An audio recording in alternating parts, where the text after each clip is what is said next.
છો વિદ્યાર્થી મિત્રો? બધા મજામાં? લાસ્ટ લેક્ચરની અંદર આપણે વિદ્યુત સ્થિતિ ઉર્જાની થિયરી ભણ્યા, ત્યારબાદ વિદ્યુત સ્થિતિ ઉર્જાને અનુલક્ષીને એક ટેક્સ્ટ બુકનો અને ટેક્સ્ટ બુકની બહારનો દાખલો જોયો. તો આજના વિડીયોની શરૂઆત આપણે એક ટેક્સ્ટ બુકના બહારના દાખલાની અને મસ્ત મજાની રકમથી શરૂઆત કરીએ. તો શું છે વાક્ય રચના, ચાલો જોઈએ. 3 કુલમના 3 કુલમ લખ્યું ને એટલે પ્લસ જ સમજવાનું. બે વિદ્યુત ભારો એકબીજાથી 6 મીટર અંતરે ફિક્સ્ડ કરેલા છે. અહીંયા આકૃતિ મેં ઓલરેડી દોરેલી છે. 3 કુલમનો વિદ્યુત ભાર, 3 કુલમનો વિદ્યુત ભાર. આ બંને વચ્ચેનું અંતર કેટલું આપ્યું છે? 6 મીટર. તો કેન્દ્રથી આટલું અંતર 3 મીટર થાય, કેન્દ્રથી આટલું અંતર 3 મીટર થાય, આખું અંતર કેટલું થાય? 6 મીટર થાય. આકૃતિમાં દર્શાવ્યા મુજબ -1 કુલમના વિદ્યુત ભારને ઉપરોક્ત બંને વિદ્યુત ભારને જોડતી રેખાના લંબ દ્વિભાજક પરના 4 મીટર અંતરે આવેલા બિંદુએ, પેલા આ વસ્તુ વિચાર લે. જો અહીંથી લઈને આટલું ડિસ્ટન્સ 6 મીટર થાય ને, તો એને ડિવાઈડ બાય 2 કરો ને એટલે આ બિંદુ આવે. અને અહીંયા જે લંબ દોરવામાં આવે ને એને લંબ દ્વિભાજક કહેવાય. તો આ 3 કુલમના વિદ્યુત ભારને લંબ દ્વિભાજકે 4 મીટરના અંતરે એક વિદ્યુત ભાર રાખ્યો છે, જે છે -1 કુલમ વિદ્યુત ભાર. હવે 4 મીટર અંતરે આવેલા બિંદુ એ થી મુક્ત કરવામાં આવે એટલે -1 કુલમ વિદ્યુત ભારને મારે અહીંથી મુક્ત કરવાનો છે. એટલે સ્વાભાવિક રીતના ક્યાંક જાય, કંઈક ગતિ કરશે. તો આ વિદ્યુત ભારની મહત્તમ ઝડપ શોધો. આવો દાખલો તમે કોઈ દિવસ નહીં જોયો હોય કે વિદ્યુત સ્થિતિમાનના ચેપ્ટરમાં સ્થિતિ ઉર્જાનું ટોપિક અને એની અંદર એ પાછું મહત્તમ ઝડપ શોધવાની. બરાબર ને? બધી વસ્તુ આગે આવતી હોય ને એવી કે ગોઠવી છે. -1 કુલમના વિદ્યુત ભારનું દળ 10 ગ્રામ છે. ગ્રામને તમે કિલોગ્રામમાં ફેરવો 10⁻² કિલોગ્રામ આવશે. ડાયરેક્ટ લખ્યું છે, 10 કાઢ નાખ્યા છે. એ વસ્તુ પાછી સમજી લેજો. 10⁻² કિલોગ્રામ છે. હવે સૌથી પહેલા મારે દાખલાની શરૂઆત કેમ કરવી જોઈએ? મારે શોધવાની છે ઝડપ. તો આપણી પાસે ઝડપનું એકેય પ્રકારનું સૂત્ર અવેલેબલ નથી. ખરેખર વિચારોમાં આવશે ને તો ઝડપનું એકેય સૂત્ર આપણે ભણ્યા જ નથી. પ્રસ્તુત પ્રકરણમાં નથી ભણ્યા, બાકી ભણી ગયા છે. તો અહીંયા મહત્તમ ઝડપ શોધવા માટે સૌથી પહેલા મારે બુદ્ધિ આંકવી પડે ઉર્જા સંરક્ષણના નિયમની. શું કરવું પડશે? ઉર્જા સંરક્ષણનો નિયમ વાપરવો પડે. હા, બધો પ્રશ્નોમાંથી જવાબ ગોતતા શીખજો. જે પ્રશ્ન હોય ને એમાં જ વિચાર લેવાનું કે આ દાખલામાં મારે શું કરવું પડશે. ઓકે. બીજી એક વસ્તુ, ઉર્જા સંરક્ષણનો નિયમ શું છે?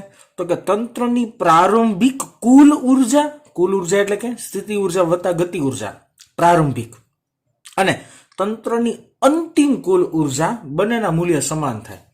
એટલે મારે એમ લખવું હોય E initial is equal to E final. આવું કંઈક સૂત્ર મળે. પાછું એની જગ્યાએ લખી શકાય તમે K વત્તા U બરાબર K વત્તા U, આવી રીતના લખી શકાય. ઓકે. હવે જો સૌથી પહેલા તમને આખી રકમ સમજાવું. હવે જો અત્યારમાં વિદ્યુત ભાર અહીંયા જ છે, તો આ પ્રારંભિક સ્થિતિ કહેવાય. પ્રારંભિક સ્થિતિની અંદર મેં પડતો મૂક્યો નથી.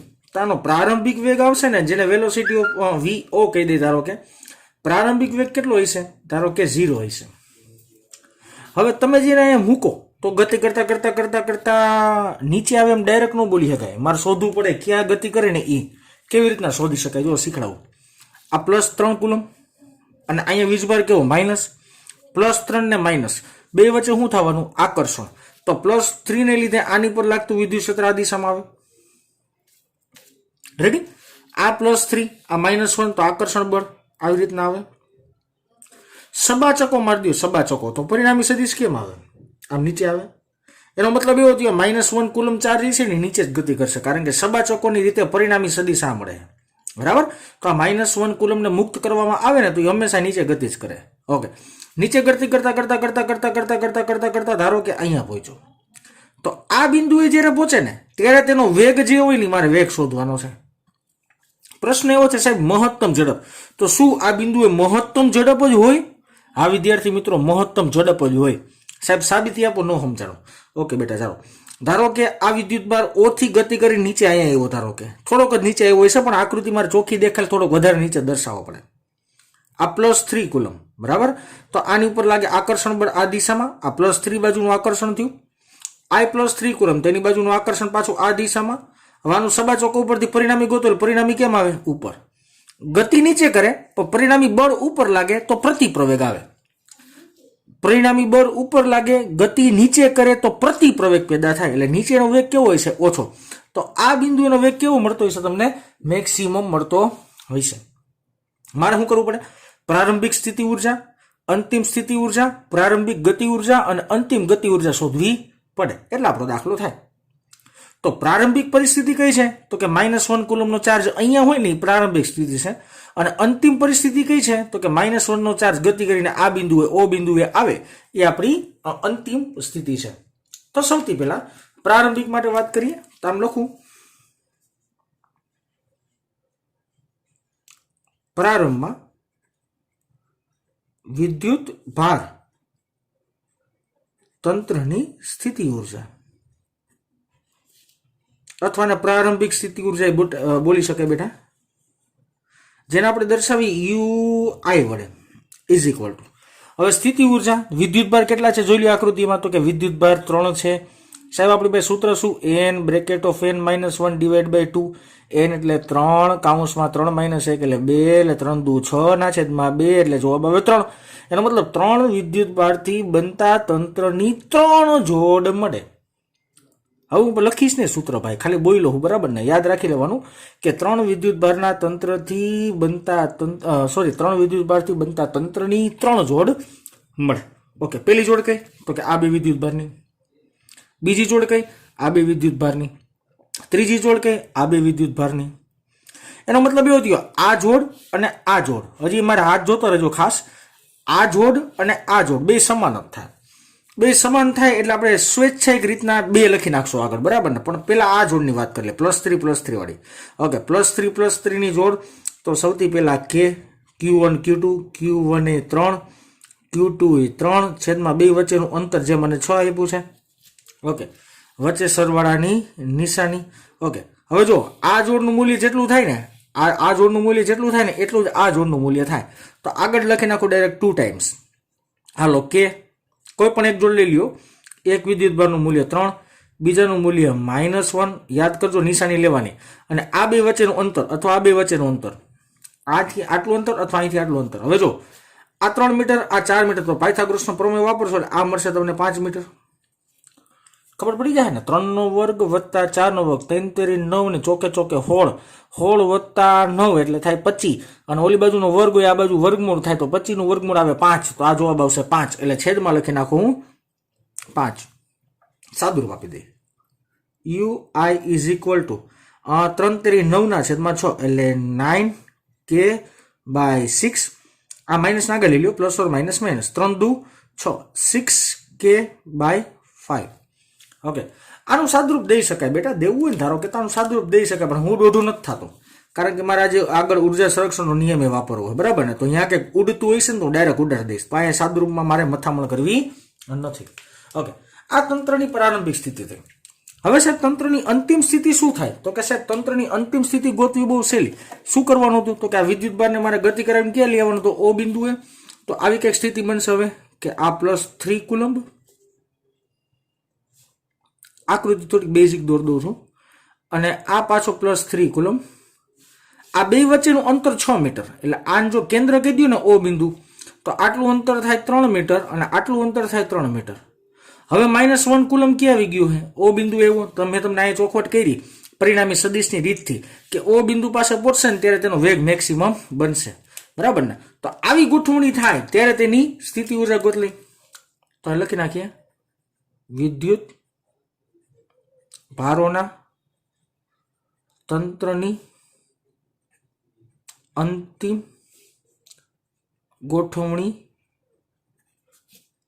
માટે સ્થિતિ ઉર્જા. અંતિમ ગોઠવણી આવી રીતના થઈ, ગતિ કરવા માંડ્યો તો ત્યારની વાત છે. સ્થિતિ ઉર્જા શોધવાની છે, જેને આપણે કહી દઈએ UF. ધારો કે હવે જોજો, વિદ્યુતભારની સંખ્યા 3 જ છે. વિદ્યુતભારની સંખ્યા 3 જ છે, તો સ્વાભાવિક રીતના જોડ કેટલી બનવાની છે? 3 જ જોડ બનવાની છે ઓલા સમીકરણ પરથી. રેડી ને? ઓકે, હવે જો કઈ કઈ જોડ બને? પેલી આ, બીજી આ, પેલી આ, બીજી આ. આ બે હરખી જઈશે. આ બે હરખી જઈશે ને તો પેલા કરી નાખો 2 ટાઈમ્સ કે એક વિદ્યુતભારનું મૂલ્ય 3, બીજાનું મૂલ્ય -1, તે બે વચ્ચેનું અંતર 3. ઓકે, વચ્ચે સરવાળાની નિશાની, આ બે જોડ આવી ગઈ. ત્રીજી જોડ કઈ આવે? આ બે, એટલે કે પહેલી ને છેલ્લી, એક આ અને એક આખી, એક આ અને એક આખી. તો આખી બાકી રહી, તો એ લખી નાખો કે 3 / 6. Okay, UF is equal two અહીંયા 3 કેન્સલ આઉટ થાય, -2k પ્રેમથી સરવાળે નિશાની 3 × 9k/6 એટલે 9k/6. તો આ મળી તમને અંતિમ સ્થિતિ ઉર્જા. હવે જો જે થોડાક વિચારી શકતા હોય ને, ટેલેન્ટેડ, મારા જેવા નહીં હો ભાઈ, ટેલેન્ટેડની વાત છે. ટેલેન્ટેડ વિદ્યાર્થીઓને એક વસ્તુ યાદ રાખવાની. શું વસ્તુ યાદ રાખવાની ખબર છે? જોજો, ગોખવાનો પ્રયત્ન ન કરતો, તમારી બુદ્ધિ હાલતી હોય ને તો જ એ વસ્તુ યાદ રાખજો, બાકી યાદ ન રાખતો. હું તમને બહુ મોઢે અને સ્પષ્ટ કહું છું. જો આની અંદર એક જોડ બની ને, એ 3 વાળી હતી ને 6 મીટર અંતર વાળી હતી. રેડી?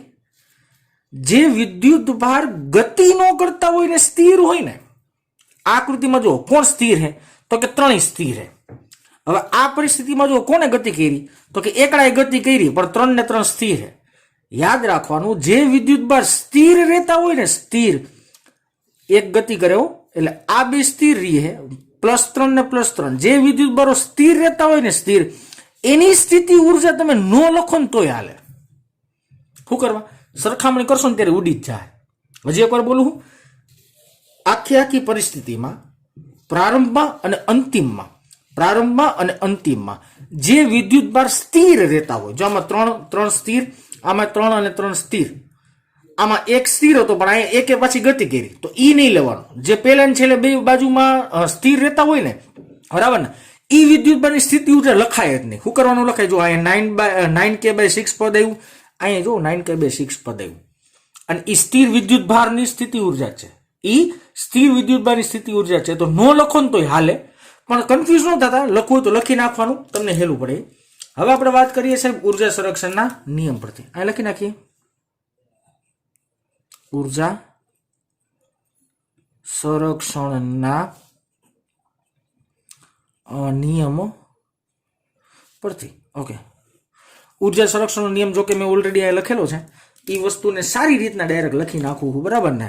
તો આમ લખીએ ગાય, UI + KI = UF + KF. પ્રારંભિક કુલ ઉર્જા, અને યાંત્રિક ઉર્જા કહેવાય, કુલ ઉર્જા કહેવાય. કન્ફ્યુઝ ન થાય, બેનો મતલબ એક જ થાય. યાંત્રિક ઉર્જા એટલે કે સ્થિતિ ઉર્જા વત્તા ગતિ ઉર્જાનો સરવાળો. રેડી ને? અને અંતિમ યાંત્રિક ઉર્જા એટલે કે અંતિમ સ્થિતિ ઉર્જા અને અંતિમ ગતિ ઉર્જાનો સરવાળો. હાલો, UI શું છે? પ્રારંભિક. જો મેં ગોઈતી છે તો ડાયરેક્ટ કિંમત મૂકું છું, બુદ્ધિ નથી આપતો. 9k/6 - 6k/5 વચ્ચે સરવાળા નિશાની. KI એટલે કે 1/2 mv². પણ પ્રારંભિક છે તો પ્રારંભિક વેગ જો આવ્યો, મારી આંગળી જો 0 છે.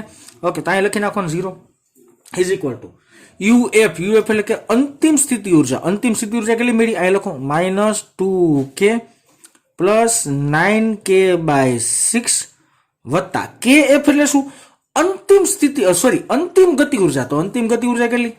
1/2 mv². આને મેં V0 કીધું હતું, એટલે 0 હતું, અને V કીધું છે તો અહીં V લખ્યું મેં. ઓકે, હવે તમે બે બાજુ પદ નિરાતે જોશો તો મેં તમને કીધું હરખા પદ ઉડી જ જવાના. જે વિદ્યુત ભાર સ્થિર રહેશે ને, એની સ્થિતિ ઉર્જા ઉડી જ જાય પ્રેમ ભાવે, બરાબર ને?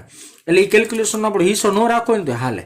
ઓકે, સરસ. હવે જો સિમ્પલ કરો, આ -2k નામ લઈ લ્યો, તો 1/2 mv² એમને વધે, તો સૂત્રનો કરતા કોણ બન્યું? 1/2 mv² is equal two 2k plus થઈ ગયા -6k/5 આવ્યા. હવે થોડું કેલ્ક્યુલેશન અહીંયા કરું છું બેટા. ઓકે, 1/2 mv² એમ રાખીએ, બરાબર. અહીંયા તમે એક કામ કરો, લસા લઈ લ્યો, એટલે 5 દુ 10 -6, 10 માંથી 6 જાય એટલે વધશે 4, 4/5 એટલે આવશે 4k/5. ડાયરેક્ટ સમજી જવું જોઈએ, જો કે લગભગ નહીં વાંધો આવે. V² ને સૂત્રનો કરતા બનાવવાનો છે ને, એક કામ કરો, બગડાને સામે લઈ લો. V² ને સૂત્રનો કરતા બનાવો, બગડાને સામે લઈ લો. 4 દુ 8k છેદમાં m નીચે આવે 5m. બધી કિંમત છે, હા મૂકો. V² બરાબર 8m નો રહેશે, કેનો મતલબ થાય, એક કામ કરો ને, કેના પદમાં જવાબ લ્યો ભાઈ, કેના પદમાં જવાબ રાખી, એટલે કેમ ન રાખવું, બરાબર. 5 ગુણ્યા દળ છે મારી પાસે 10⁻2 ઘાત, એટલે 10⁻2 ઉપર જાય એટલે 10+2 થાય, એટલે +2 એટલે 800 કે થયું છેદમાં 5, અહીંયા સોરી 20² આવશે. 20² બરાબર, એક કામ કરો, આ બેના ભાગ ઉડે 160. હા, 160 કે આવ્યો જવાબ.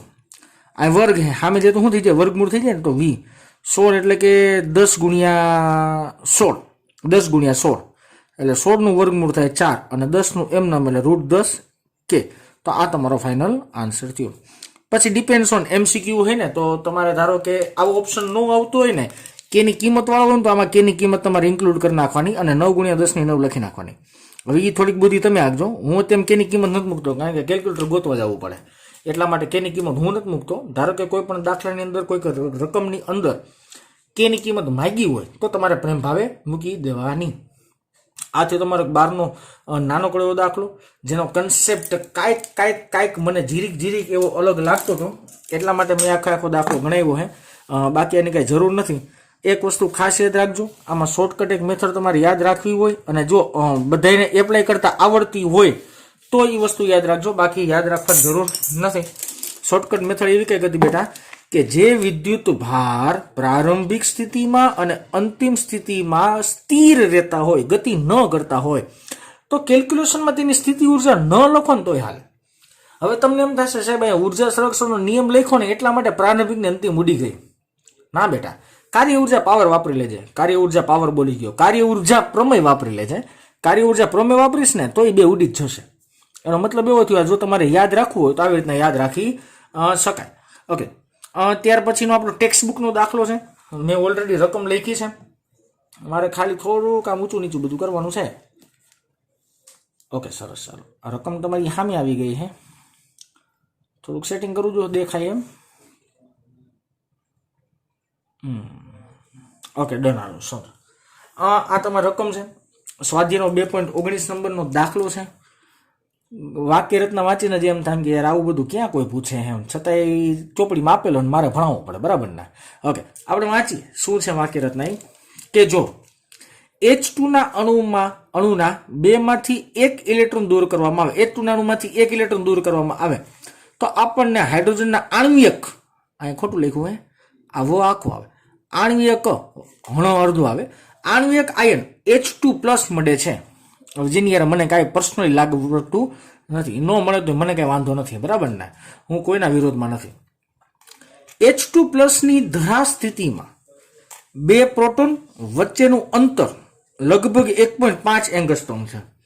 એટલે આપણે તે જ વસ્તુ યાદ રાખવાની છે, તો કે 2 પ્રોટોન, એક પ્રોટોન અહીંયા વિચાર લો, એક પ્રોટોન અહીંયા વિચાર લો, આ 2 પ્રોટોન વચ્ચેનું અંતર મને 1.5 એંગસ્ટ્રોમ રકમમાં આપી દીધું છે. એંગસ્ટ્રોમને મારે મીટરમાં ફેરવવું પડે, મને યાદ છે. ઓકે, અને ઇલેક્ટ્રોન દરેક પ્રોટોનથી લગભગ 1 એંગસ્ટ્રોમ અંતરે છે. તો આ છે ધારો કે ઇલેક્ટ્રોન દરેક પ્રોટોનથી 1 એંગસ્ટ્રોમ, એટલે આટલું અંતર 1 એંગસ્ટ્રોમ અને આ અંતર 1 એંગસ્ટ્રોમ છે. તો આ તંત્ર સ્થિતિ ઉર્જા શોધો.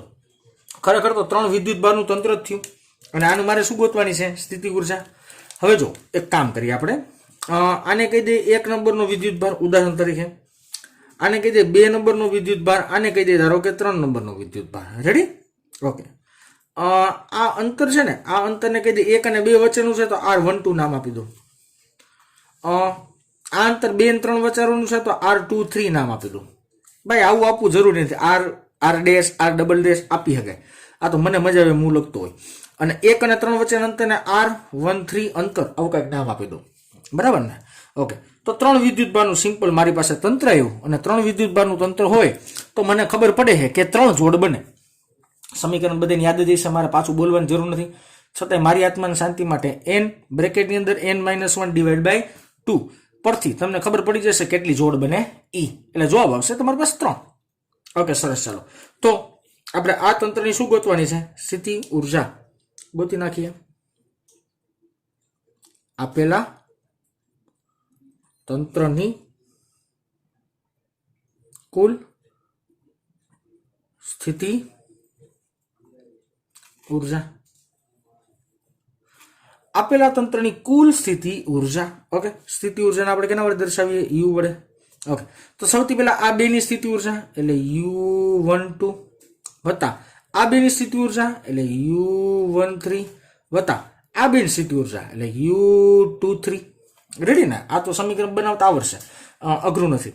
હાલો, U બરાબર U12 એટલે તો કે K Q1 Q2 બાય તે બે વચ્ચેનું અંતર R12 વચ્ચે સરવાળાની નિશાની.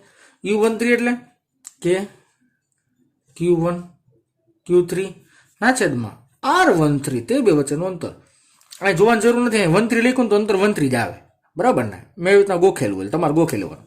ઓકે, K Q2 Q3 ના છેદમાં R23. હવે વાત છે બધાની કિંમત મૂકવાની, પણ કિંમત મૂકતા પહેલા બધામાં K કોમન આવે, પેલા K ને કોમન એમનું કાઢી લેવાય. ઓકે, Q1 ની કિંમત હવે ડાયરેક્ટ એક સ્ટેપ વધારી દો, કાલે કાંઈ વાંધો નહીં. Q1 Q2 ના છેદમાં R12 વત્તા Q1 Q3 ના છેદમાં R13 વત્તા Q2 Q3 ના છેદમાં R23. ઓકે, સરસ. ચાલો કેલ્ક્યુલેશન આગળ વધારીએ. U બરાબર K એમનો રાખવું, કિંમત મૂકી દો ને, કાંઈ વાંધો નહીં. 10⁹ બ્રેકેટની અંદર. ઓકે, હવે જો Q1 એટલે શું? પ્રોટોન. Q2 એટલે શું? પ્રોટોન. બેનો વીજભાર કેટલું હોય? મને ખબર જ છે, 1.6 ગુણ્યા 10⁻⁹. આ બેનો ગુણાકાર છે, તો પ્રેમથી આનો શું કરી લેવાય? મારે વર્ક કરી લેવાય. સમજાઈ ગયું ને? Q1 એટલે પ્રોટોન છે, Q2 એટલે પ્રોટોન જ છે, અને બે પ્રોટોનનો વીજભાર કેટલો હોય? 1.6 ગુણ્યા 10⁻⁹. બે પદ સરખા છે, તો બેનો વર્ક કરી નાખો છેદમાં તે બે વચ્ચેનું અંતર એટલે કે 1.5 એંગસ્ટ્રોમ છે, મીટરમાં ફેરવી 10⁻⁻10 આવશે. વચ્ચે સરવાળાની નિશાની. ઓકે, 13 એટલે પકડી લો, 1 અને આ 3 ઇલેક્ટ્રોન છે અને 1 છે એ પ્રોટોન છે. બે મૂલ્યની દ્રષ્ટિએ સરખા પણ નિશાની અલગ આવે, એટલે પેલા માઇનસ તેમ નંબર લખી જ નાખવાનું. કોઈ ઇલેક્ટ્રોનનો વીજભાર આવે -1.6 ગુણ્યા 10⁻⁹. તો સમીકરણ એવું જ બને, 1.6 ગુણ્યા 10⁻⁹ આખાનો વર્ગ અને તે બે વચ્ચેનું અંતર એટલે 10⁻⁻10 વચ્ચે સરવાળાની નિશાની 2 3. બે વચ્ચેનું અંતર છે 1 એંગસ્ટ્રોમ, પણ જો 3 છે ને માઇનસ છે, તો પહેલા તો -12 કાઢવું પડે. મૂલ્યની દ્રષ્ટિએ બે એક જ છે, એટલે 1.6 ગુણ્યા 10⁻⁹ આખાનો વર્ગ અને છેદમાં 10⁻⁻10 અને બ્રેકેટ પૂરું. ઓકે, ઓકે થયું. U is equal two, okay, step એમનો રાખીએ, કોમન જેટલું નીકળતું એટલું કાઢી. જો 9 ગુણ્યા 10⁻9 તો છે જ ઓલરેડી, આમાં કઈ હરી નથી. આખા અંશમાંથી સાહેબ 1.6 ગુણ્યા 10⁻⁻19 અને એનો વર્ગ બહાર નીકળે. જો છેદમાં 10⁻⁻10 બહાર આવે બધામાંથી. હવે બ્રેકેટની અંદર શું વધે? અહીંયા વધે 1/1.5. જોજો 1.6 ગુણ્યા 10⁻⁹ નો વર્ગ બહાર કાઢ્યો હે, છેદમાં 10⁻10 બહાર કાઢી. તો અહીંયા વધ્યું 1/1.5. 1/1.5 એટલે દોઢ, એટલે અહીંયા 1.5 ની જગ્યાએ લખાય 3/2. છેદનો તે અંશમાં એટલે 2/3 લખાય. માઇનસ અંત કાઢ્યા બાર એટલે માઇનસ લખવા પડે.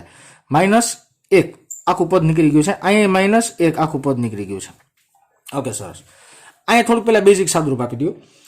બેઝિક સાદુરૂપ આપો તો પેલા જો 3 એટલે અહીંયા વધ્યું 6 ને 4 એટલે -4/3. એટલે આ બ્રેકેટનું સાદુરૂપ શું થયું? પેલા તો -4/3. હવે આનું કેલ્ક્યુલેશન તમે કેલ્ક્યુલેટરમાં કરજો ને, એટલે જવાબ આવશે લગભગ 23.4 ગુણ્યા 10⁻⁻19. આખું કેલ્ક્યુલેશન કરશો ને એટલે યુ નો તમને ફાઇનલ આન્સર મળશે લગભગ -30.72 ગુણ્યા 10⁻⁻19. આ થાય તમારા દાખલાનો ફાઇનલ આન્સર. આવી રીતના દાખલા ગણી શકાય.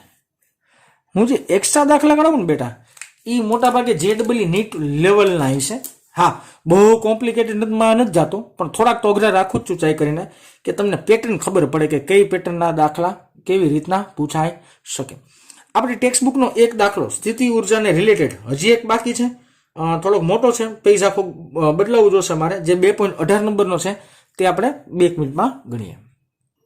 તો ચાલો હવે આપણે જોઈએ સ્વાધ્યાયનો 18 નંબરનો દાખલો. ખૂબ જ સહેલો દાખલો છે, થોડુંક તમને ગુરુત્વાકર્ષણની યાદ આવશે એવો દાખલો છે, બરાબર ને? બાકી કન્સેપ્ટ વાઇઝ બહુ સહેલો દાખલો છે. વાક્ય રચના શું છે આપણે વાંચતા જઈએ. હાઇડ્રોજનના પરમાણુમાં ઇલેક્ટ્રોન અને પ્રોટોન 0.53 એંગસ્ટ્રોમ અંતરે એકબીજા સાથે બંધિત અવસ્થામાં છે. તો સૌથી પહેલા છે ને મેં 0.53 એંગસ્ટ્રોમ છે ને એનો આર વડે દર્શાવી દઉં. આર બરાબર 0.53 એંગસ્ટ્રોમ, અને મીટરમાં કન્વર્ટ કરવા જવું હોય તો 0.53 ગુણ્યા 10⁻10 મીટર થાય. ઓકે, એ પ્રશ્ન છે. ઇલેક્ટ્રોન અને પ્રોટોન અનંત અંતરે સ્થિતિ ઉર્જા શૂન્ય લઈએ. ચોખવટ કરી છે કે અનંત અંતરે જ સ્થિતિ ઉર્જા શૂન્ય લેવાની. ગુરુત્વાકર્ષણ ચેપ્ટર યાદ હશે તો તમને ખબર હશે કે અનંત અંતરે કોઈ પણ પદાર્થની સ્થિતિ ઉર્જા આપણે શું લેતા હતા? શૂન્ય લેતા હતા. આ તંત્રની સ્થિતિ ઉર્જા ઇલેક્ટ્રોવોલ્ટમાં અંદાજો કરો. આ એક શબ્દ ઉપર ભાર આપજો બેટા. ઇલેક્ટ્રોવોલ્ટમાં જ મારે આન્સર શોધવાનો છે સ્થિતિ ઉર્જાનો. ઓકે, તો પ્રોટોનના વિદ્યુતભારને આપણે Q1 કહી દઈએ, જેનો વિદ્યુતભાર 1.6 ગુણ્યા 10⁻19 કુલમ્બ હોય. અને ઇલેક્ટ્રોન, હું માઇનસ નથી લખતો ને પ્લસ નથી લખતો, એટલે સમજી જવાનું હોય મનમાં Q2, જેનો વિદ્યુતભાર 1.6 ગુણ્યા 10⁻19 કુલમ્બ હોય. તો આ જે તંત્ર બન્યું, આ એનો જવાબ છે, અને એ લખી નાખો. આ જે તંત્ર બન્યું પ્રોટોન ને ઇલેક્ટ્રોનની, તેની સ્થિતિ ઉર્જા શોધવાની છે. લખીએ Pe ના તંત્રની સ્થિતિ ઉર્જા. ઓકે, બહુ બેઝિક ઇક્વેશન મૂકી દો. સ્થિતિ ઉર્જાને Pe ને આપણે ધારો કે U કહી દે, U1 કહી ધારો કે, ચાલો કાંઈ વાંધો નહીં. બેઝિક સૂત્ર કે Q1 Q2 બાય તે બે વચ્ચેનું અંતર R. ઓકે, બધી કિંમત મૂકીએ. K એટલે કે થશે 9 ગુણ્યા 10⁹. Q1 એટલે 1.6 ગુણ્યા 10⁻19, Q2 એટલે 1.6 ગુણ્યા 10⁻19, પણ નિશાની આવે માઇનસ, એક નિશાની માઇનસ આવશે તો માઇનસને આગળ લખી નાખ્યું. 10⁻19 આખાનો શું લઈ લેવાય? ડાયરેક્ટ વર્ગ લઈ લેવાય. બેના પદના ગુણાકાર કરવા ડાયરેક્ટ વર્ગ લઈ લેવાય. છેદમાં તે બે વચ્ચેનું અંતર મને આપ્યું છે 0.53 એંગસ્ટ્રોમ 10⁻10. ઓકે, આ જે કેલ્ક્યુલેશન કરીને તમને ફાઇનલ આન્સર આવશે એ આવશે જૂલમાં. ઉર્જા છે ને, તો જૂલમાં આવશે. જો એને ભાગાકારમાં 1.6 ગુણ્યા 10⁻19 કરવામાં આવે ને તો આ આખો જવાબ કેમાં કન્વર્ટ થઈ જાય? ઇલેક્ટ્રોવોલ્ટમાં કન્વર્ટ થાય. જો તો બેટા, આ મેં વધારાનું પદ ઉમેર્યું છે જે અહીંયા નથી, એટલે તમે કન્ફ્યુઝ ન થતા. જો ખાલી તમે આટલાનું કેલ્ક્યુલેશન કરશો ને તો એ જૂલમાં આવશે. પણ મારે આન્સર માંગ્યો છે કે એમાં ઇલેક્ટ્રોવોલ્ટમાં જો અહીંયા લખેલું ચોખવટ કરેલી છે, તો મારે ભાગાકારમાં 1.6 ગુણ્યા 10⁻19 કરીશ, એટલે એ આન્સર કેમાં બદલી જશે? ઇલેક્ટ્રોવોલ્ટમાં બદલી જશે. આનો આખું તમે કેલ્ક્યુલેશન કરજો કેલ્ક્યુલેટરની અંદર, એટલે લગભગ, બેટા હું દર વખતે લગભગ જ બોલીશ કારણ કે મારું કેલ્ક્યુલેશન હટાહટી હોય. ઓકે, એનો જવાબ આવશે -27.2 ઇલેક્ટ્રોવોલ્ટ. લગભગ આવી જ જતું હોય કારણ કે મેં ક્રોસ વેરિફિકેશન કર્યું હોય, પણ છતાંય ભૂલાઈ જાય તો મારી ભૂલ થઈ કે હું માણા જ છું. ઓકે, આ જવાબ આવ્યો. ઓકે, સરસ. આગળ પ્રશ્ન વાંચીએ. આગલો પ્રશ્ન શું કહે છે? બી નંબરનો પ્રશ્ન. આ છે બી નંબરનો પ્રશ્ન. ઇલેક્ટ્રોનને મુક્ત કરવા માટે કેટલું લઘુત્તમ, કેટલામી લઘુત્તમ, આ શબ્દ એવો કંઈક આવવો પડશે, વાક્ય રચનામાં લોચો છે. કેટલામી લઘુત્તમ કક્ષામાંની ગતિ ઉર્જા એમાં મળેલી સ્થિતિ ઉર્જા કરતા અડધીથી તમને આપેલ છે. એનો મતલબ ઇલેક્ટ્રોનને મારે કક્ષામાંથી આખો મુક્ત કરી નાખવો હોય તો કેટલી ગતિ ઉર્જા આપવી પડે, અને જે ગતિ ઉર્જા આપો છો તમે એ સ્થિતિ ઉર્જા કરતા કેવી છે? અડધી છે.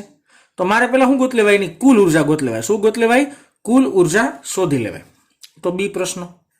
નિષ્ક્રમણ વેગ ખબર પડે? નિષ્ક્રમણ વેગ ને નિષ્ક્રમણ ઝડપ.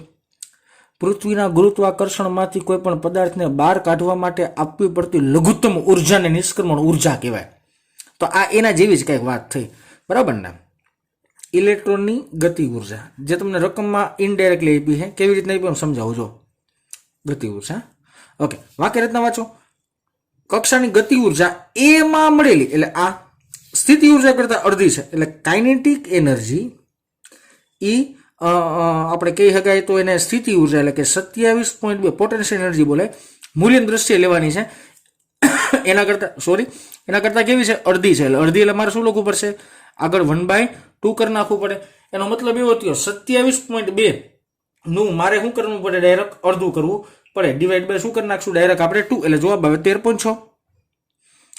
13.6 ઇલેક્ટ્રોવોલ્ટ. આ મળી મને કાઇનેટિક એનર્જી. હવે મારા પ્રોટોનથી દૂર કરવો હોય ઇલેક્ટ્રોનને, તો આ તંત્રની શું ગોત લેવાય? કુલ ઉર્જા. આ તંત્રની કુલ ઉર્જા શું કરવા શોધવી પડે નહીં સમજાવીશું મને. ઓકે, કુલ ઉર્જાને આપણે ઈ કહીએ. ઓકે, તો કે ઈ કાઇનેટિક એનર્જી વત્તા પોટેન્શિયલ એનર્જી એટલે સ્થિતિ ઉર્જા બોલાય. બેનું મૂલ્ય મારી પાસે છે. શું છે મૂલ્ય? 13.6 કાઇનેટિક એનર્જી મળી, પોટેન્શિયલ એનર્જી મળી -27.2.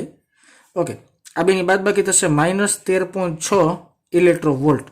આ મળી તે ઇલેક્ટ્રોનની કુલ ઉર્જા. હવે જો કુલ ઉર્જા મળી -13.6, હું આટલી પણ પ્લસ ઉર્જા આપું ને, આટલી પણ કેવી આપવાની? પ્લસ આપવાની. તો એની કુલ ઉર્જા શું થઈ જાય? 0 થઈ જાય. કુલ ઉર્જા 0 થઈ જાય તો એ પ્રોટોનના બંધનમાંથી શું થઈ જાય? મુક્ત થઈ જાય. એટલે આમ લખી નખાય, ઇલેક્ટ્રોનને પ્લસ 13.6 ઇલેક્ટ્રોવોલ્ટ જેટલી ઉર્જા આપતા આ તંત્રની કુલ ઉર્જા શૂન્ય થાય. એટલે કે પ્રોટોન અને ઇલેક્ટ્રોન એકબીજાથી અનંત અંતરે ગણી શકાય. અનંત અંતરે ગણી શકાય. યાદ કરજો, નિષ્ક્રમણ ઉર્જા જોજો એકવાર, ચોપડીમાં ગુરુત્વાકર્ષણ ચેપ્ટરમાં હતી, ક્લાસરૂમમાં ભણાવી છે, બરાબર ને? એમાં સમજો તમે કે તમે જેટલી કુલ ઉર્જા મળતી હોય ને એટલી તમે બહારથી ઉર્જા આપી દો ને, તો કુલ ઉર્જા 0 કરી નાખો ને, તો એ ઓટોમેટિકલી તેના આકર્ષણ બળમાંથી મુક્ત થઈ જ જાય. ઓકે, અહીંથી સી ક્વેશ્ચન ચાલુ થાય છે. બંને વચ્ચે 1.06 એંગસ્ટ્રોમનું અંતર શૂન્ય લેવામાં આવે. એનો મતલબ એવો થયો, આ અંતરને શૂન્ય તરીકે ગણવામાં આવે. શૂન્ય તરીકે ગણવામાં આવે એનો મતલબ શું થયો બેટા? શૂન્ય તરીકે ગણવામાં આવે મતલબ શું થયો? કે અહીંયા અનંત અંતરે સ્થિતિ ઉર્જા શૂન્ય હતી, તો અહીંયા મારે શું કરવાનું છે? 1.06 અંતરે સ્થિતિ ઉર્જા શું લેવાની છે? શૂન્ય લેવાની છે. વાક્ય રીતના આખી વાત જો, કે આમાં મારે અનંત અંતરે સ્થિતિ ઉર્જા શૂન્ય લેવાની હતી, જ્યારે અહીંયા 1.06 એંગસ્ટ્રોમ અંતરે મારે સ્થિતિ ઉર્જા શૂન્ય લેવાની છે. તો એ અને બી ના જવાબમાં શું ફેર પડે? ઓકે, એ જવાબમાં ફેર પડે, બી જવાબમાં કાંઈ ફેર ન પડે. કારણ કે જે બી જવાબ છે ને, ઇલેક્ટ્રોનની ગતિ ઉર્જા છે, અને ઇલેક્ટ્રોનની ગતિ ઉર્જા એ શૂન્ય બિંદુ પર કાંઈ આધારિત નથી. એ શૂન્ય બિંદુ પર આધારિત નથી, પણ સ્થિતિ ઉર્જા શૂન્ય બિંદુ પર આધારિત હોય તો એમાં ફેર પડે. તો આપણે સી જવાબ મેળવવા માટે એમાં કંઈક થોડોક ફેરફાર કરીએ. પીઈ ના તંત્રની સ્થિતિ ઉર્જા. ઓકે, હવે જોજો સ્થિતિ ઉર્જામાં U2 લખી નાખીએ. પેલા સ્થિતિ ઉર્જા હતી કેટલી? કે Q1 Q2 બાય R અંતરે સ્થિતિ ઉર્જા હતી ને, એ આ હતી, બરાબર ને? એમાંથી અહીંયા શૂન્ય લેવામાં આવે છે, તો ડિફરન્સ હોય ની બાદ કરી નાખવાનો, ફેરફાર તમે જે કરતા હોય ની બાદ કરી નાખવાનો, અને આ અંતરને આપણે ધારો કે R ડેશ કહી દઈએ. હજી એકવાર આખી વાત સમજો કે પ્રારંભમાં જે મળતી હોય ને, તમને પ્રારંભિક કઈ કીધી? -27.2, બરાબર ને? એની યારે જે નવી કીધી હોય ની બાદ કરી નાખવાની. બેનો શું લઈ લેવાય? ડિફરન્સ લઈ લેવાય. એટલે મને ચોખ્ખો ફેરફાર ખબર પડી જાય કે આનો જવાબ શું આવતો હોય છે.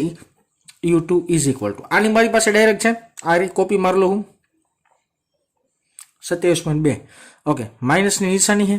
ઓકે, કેની કિંમત છે 9 ગુણ્યા 10⁹ ગુણ્યા Q1 ને Q2 -12 કાઢ નાખો, માઇનસ અહીં પ્લસ થઈ જાય, 1.6 ગુણ્યા 10⁻⁹ અને એનો અહીંયા શું આવશે? વર્ગ આવશે. થોડુંક જોજો ખીચડી થાય છે. અને છેદમાં તે બે વચ્ચેનું અંતર 1.06 ગુણ્યા 10⁻⁰. અને મારે આ જવાબ જૂલમાં આવે, અને ઇલેક્ટ્રોવોલ્ટમાં ફેરવવો હોય તો 1.6 ગુણ્યા 10⁻⁹ વડે ભાગી નાખો, એટલે આખો જવાબ કેમ આવશે? ઇલેક્ટ્રોવોલ્ટમાં આવશે. મેં આગળ સમજાવ્યું એવું જ કંઈક થાય.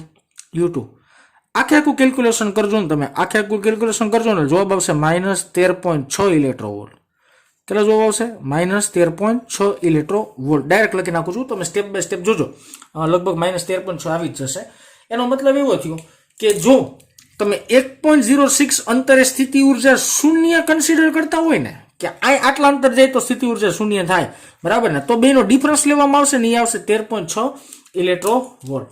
આ તો તમારો સ્વાધ્યાયનો 2.18 નંબરનો દાખલો. અગત્યતા નથી ધરાવતો પણ સમજવો જરૂરી છે. તો અહીંયા આપણે સ્થિતિ ઉર્જાનો ટોપિક પૂરો થાય છે. સ્થિતિ ઉર્જાનો ટોપિક પૂરો નથી થતો, તંત્ર માટેની સ્થિતિ ઉર્જા પૂરી થાય છે. હજી તો ડાયપોલ માટેની સ્થિતિ ઉર્જા આવશે, જે આપણે આગળ જતા ભણશું. તો બેટા આજે અહીંયા સુધી રાખીએ.